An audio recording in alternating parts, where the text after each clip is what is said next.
السلام عليكم. عدد المسلمين الذين هرب منهم قصي كلاب لحد الآن هم 4. هرب من علي أميري عبر وضعه شرط مضحك تمثل في إشراطه أن يظهر وجهه، في حين علي أميري منذ أن دخل إلى عالم يوتيوب رفض إظهار وجهه بسبب الوضع الأمني المنفلت في العراق وانتقاده للشيعة هناك. المسلم الثاني الذي هرب منه قصي كلاب هو أنس بن محمد المناظر المغربي. المسلم الثالث هو سراج حياني، حيث عرض عليه مناظرة ولحد الآن يتجنب الرد على مقترحه. المسلم الرابع هو هروبه من الدكتور هيثم طلعت، كما أصبح معلوم للجميع.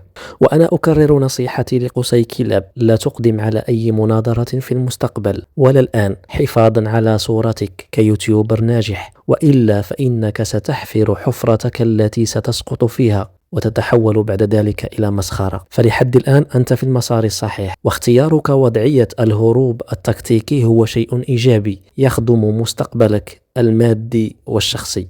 أما فكريا فالمناظرات ستكون وبالا عليك. في المقطع القادم سأنشر فيديو أعترض فيه على مبررات رفض الدكتور هيثم طلعت مناظرة قصي كلاب على النت، فلا تنسوا الاشتراك في القناة إن أعجبتكم، وشكرا.